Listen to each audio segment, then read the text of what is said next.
When you talk about the resiliency of Black people in Nova Scotia, stemming from each migration to this province, whether it be through the Underground Railroad, Black loyalists, Black refugees, our experience here is different. And that relationship between Blacks and Indigenous people who have lived in harmony to this land long before anyone else is key to that resiliency. Let's not forget the Acadian peoples of this area as well. That relationship between three cultures for some helps shape their identity and helps to really put together that different experience. And without learning of each other's cultures and communities, we could get caught up in ignorances and prejudices that generationally cause damage.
Being it my first time experiencing Digby, there was no way we were going to leave without talking with the Francis family.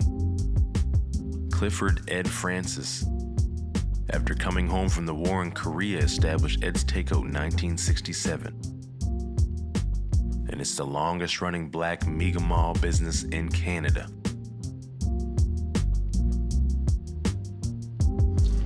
So your grandfather started this business? Yes, he did, with his bare hands. And we actually designed the logo, me and my wife. And after 54 years before we stepped back into it to take it over for the family. And he never had a logo, right? So we took this picture here. My grandfather's about 40 in that picture. I'm 40 now. He's a nice looking guy, right? I mean, you guys are both good looking guys. Well, you know, it's in the blood, right? So his hands, my grandfather was a giant, but he was such an awesome human being, man, such an amazing person. And his hands were huge. I got mitts on me, but his were like, his wrists and his hands, like he was a big guy, giant. The gentleman that designed our logo for us, he just pretty much wanted to do it so that it was from the button up because of the details in the hands, and you know, it's gonna be a little bit harder, you know. And I told him, man, my grandfather started a business when there was no opportunities for people like him in his community. So you can't talk to me about the difficulties of that. Like, it's important. I don't care if you just put his hands in it. It's important that his hands are in our logo because his hands built it from the ground up. You know what I mean? Yeah. And we're still here. And he raised his family off it. I'll raise mine, my kids will raise theirs, God willing.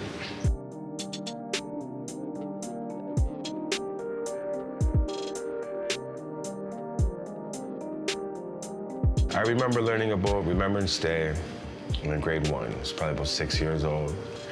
And come home from school one day and I asked my grandfather, because I always seen his Korean hats and his medals. And I knew it was in the war, but kids don't really understand. So I asked him, I said, Papa. He said, hey, old boy. I said, Papa, you know, like, how come you weren't a soldier? He said, well, I was a soldier. And I said, but you know, like, how come you weren't like a soldier? And he looked at me and he smiled and he winked. He said, because they don't kill the cooks. And I laughed, thought that was funny. And then he said, really? He said, I'd rather fill people with food than ammunition. And that just sort of stuck with me as a child of the character of my grandfather.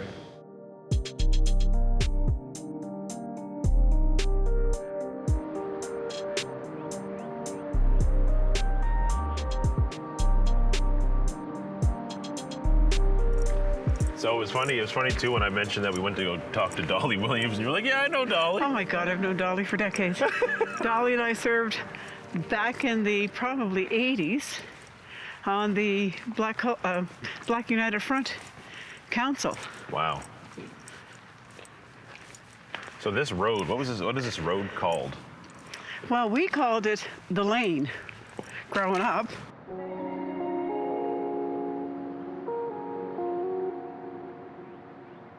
It must be an interesting feeling to see your grandparents' home condemned, but being able to just come back up the lane and have a reference to these memories you shared here, I'd probably be a little bit grateful. So what would all the families would have been that lived on this street, if you can recall? Well, the only ones that I know, and this was the old homestead, Ruth and Clifford Francis and Irving Cromwell lived in the house that I now live in. Actually, I purchased the house from Irving. And it was funny because I believe my grandmother purchased this house in the 40s. And at one point, Walter Cromwell built this house here, the home that I now own. And they switched houses because he had a smaller family. My grandparents' family was larger, so they wanted the larger space. Right. So they switched houses for a number of years and switched back. I'm like, okay, how does that work?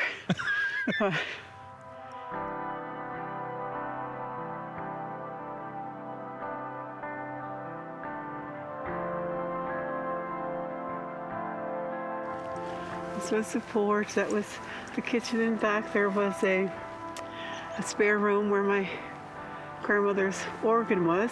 She was an organist at our church for a number of years. My grandfather was a deacon. My grandfather's ancestors built the black church here because they weren't welcome into the other churches. So they built what is now the Acadiaville United Baptist Church. Wow. Yeah.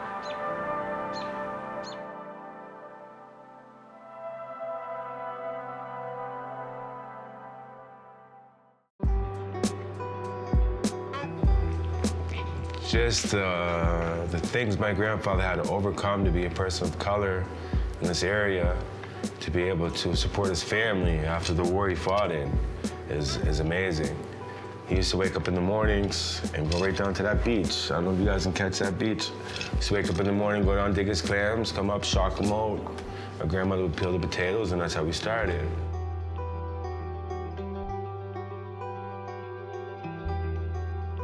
His people come from the Laps Cove, which is located still to this day over on the shores of Annapolis, right off of the basin, which oddly enough happens to be the first place where a ship ever recorded to history to North America rolls into.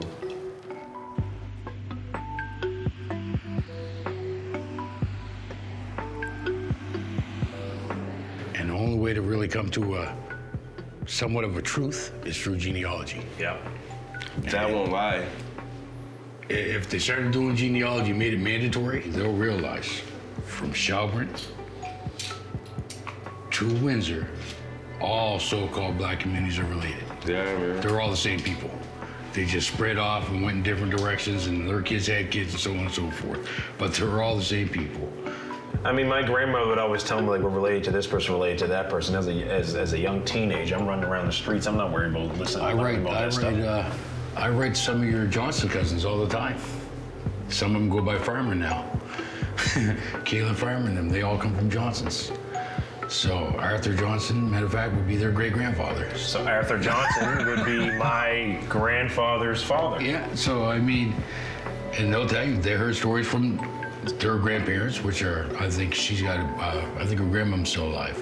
And her grandmother would have been my uncle's sister.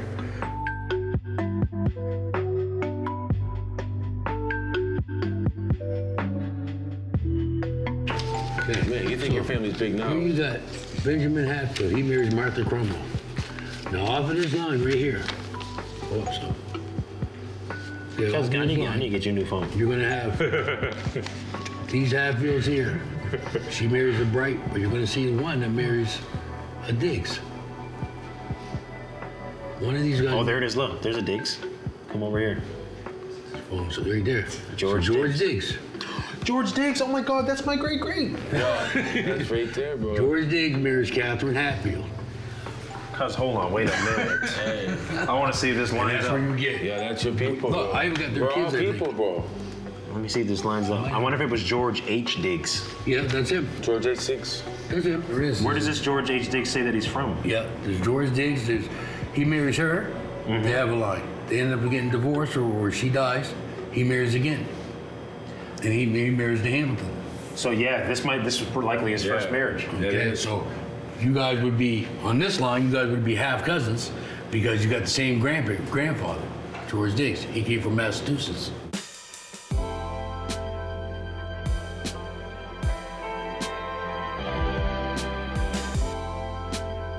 You know, we are a community that is closely knit, and our DNA just travels from community to community. By deed dating August 25th, 1875, Joseph Francis and his wife Elizabeth converted land for consideration of $1. The Acaciaville United Baptist Church was built by two Francis brothers, whose mother donated the church to the people of Jordantown. This is where I was married. You were married here? Yeah. So what's your husband's name? Bryant, my ex-husband, Bryant Clark. Bryant Clark. Yeah. Clark. So is Clark? Would Bryant be related to George Elliott Clark? Brother. Stop it. Went to Sunday school here for years. My children went here as well. Yeah, I got a story for you too on Bryson. There was a young guy from Cape Breton who came to town to work at the Pines for the summer. Well, this guy started with his racial name calling, went up the street, and he and one guy got into a fight. My son was still at the party, waiting for his ride home with his cousins. That was Saturday night, early Sunday morning. Monday, my son was arrested for robbery, assault, and theft. The RCMP did not investigate or speak to one of the witnesses. As a result, my son was found guilty of robbery, which is an automatic 3-year sentence. So he's like, Mom, you know, this is a 3-year sentence. I'm like, but you didn't do it. He said, I know that. Everybody knows that. I even met with the Crown. She told me, well, word on the street and what I'm hearing is your son wasn't involved. He wasn't even there. But I'm told by my supervisor to process. Oh, that's terrible. So the day that he was sentenced, we appealed. We met with the appellate. We were talking about the case, and he's looking at us. I said, I know you don't believe. Order the transcripts. He got the transcripts. He called and he said, we can't even sit on this. He said, I have to make application to have the court reopen this case. If I sit on the evidence because it's so blatant, I'm going to get my knuckles wrapped. So anyway, we did win an appeal. I believe it's probably the first appeal a black man or a woman has won in this province. These are the experiences of black males. I took it upon myself to contact every black male in this community between the ages of 16 and 35.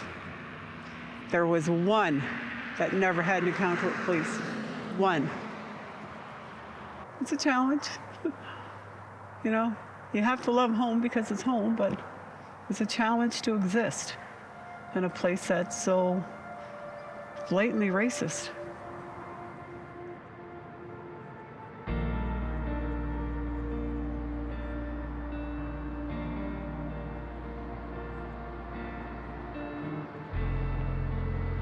I need to write. I need to write a book. Yeah. And I said to Craig, when I talked to Craig, I said, I have a name all picked out for my book. He said, what is it? And I said, "Mommy, why did you lie?" He came in the house one day. He was about 12, 13, 14. He said, "Mom, why did you lie?" I'm like, "First of all, I know you're not calling me a liar for anything." And he said, "No, why did you lie? You always told us that police are our friends. If we're in trouble, we go to police officers if we see one." He said, "Mom, that's the biggest lie you ever told us. They are not our friends." So therein lies my title. Wow. Yeah. That's a bestseller right there.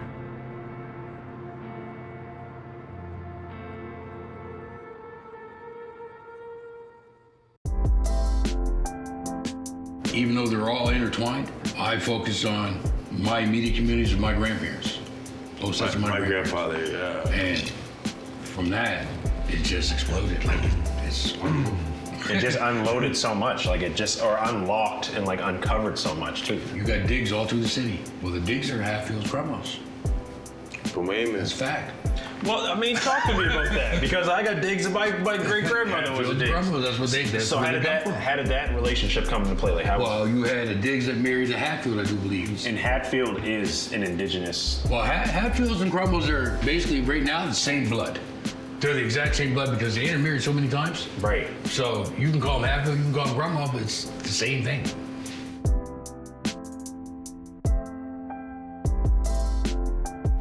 Only names I haven't seen pop into the surnames down here is like Claytons. You don't see the Clayton name in here. You don't see, you got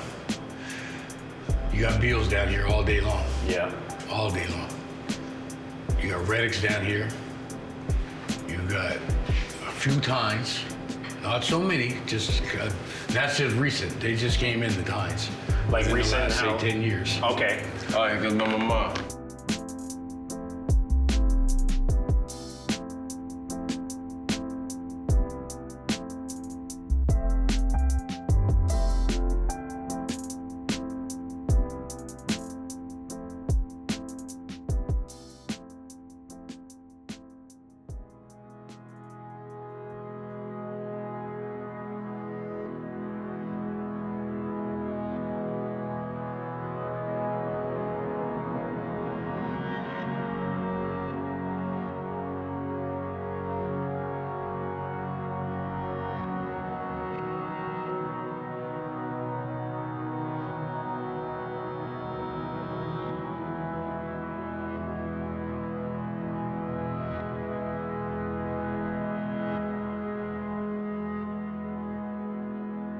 We are in Acacia Valley.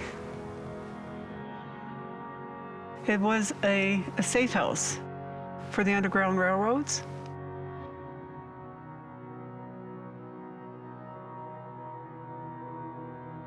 When persons of African ancestry were escaping enslavement, there would be safe houses. Usually they were Quakers who would assist and support, because they didn't support slavery. So they would offer a safe space for enslaved people who were escaping. They would hold up over during the daytime, because they traveled at night, so they were less likely to be seen.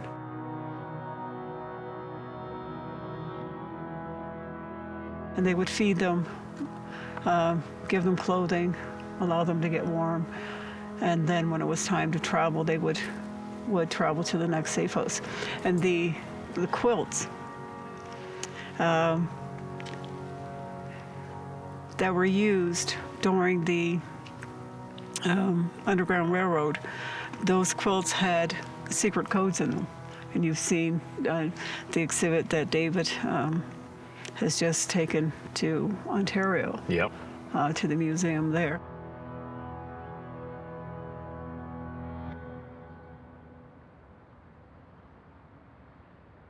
There's still like trapdoors in the floor, and there's still the remnants of where people would have head out. I said, "Get out of here." She said, no, I'm very serious. She said, Glenn's been there. He's been through the house. He's seen it. They told him the history. And this is it.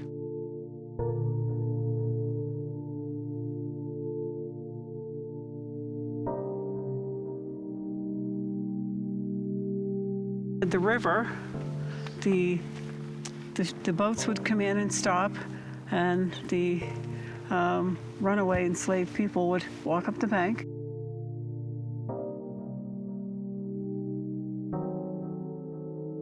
And they said for years there was a path here. So this is the space. Now, there would have to be other safe houses, because you just don't have one, in the middle of nowhere, right? So, but where they are, I don't know.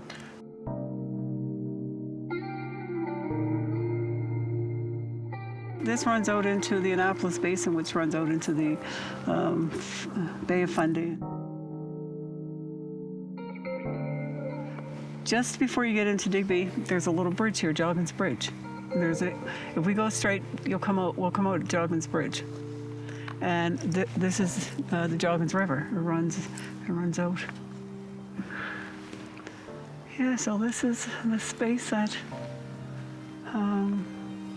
we're told that was significant in supporting enslaved people.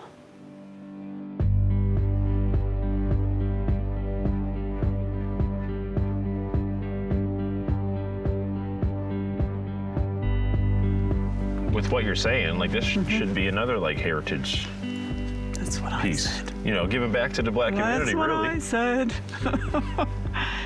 And you're right. That should be a part of the heritage trail as well.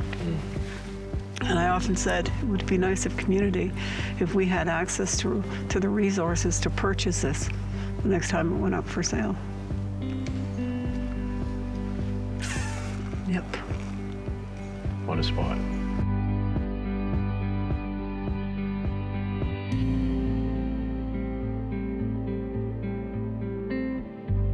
Walking in downtown Halifax, there are so many heritage sites and buildings, but I don't see as much effort in preservation of historical pieces like these in Black communities. And I think it's important that we start to.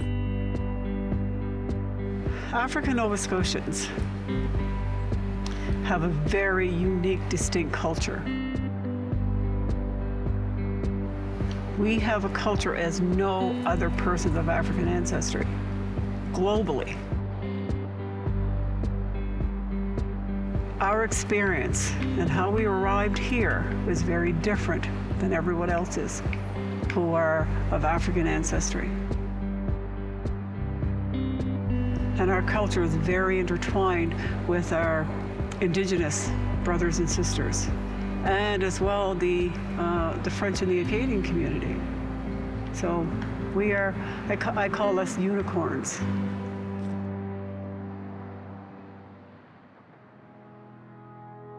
With Digby's history and family ties, it felt as though I was coming back home. It felt as though my family couldn't wait to show me what I missed, where I came from.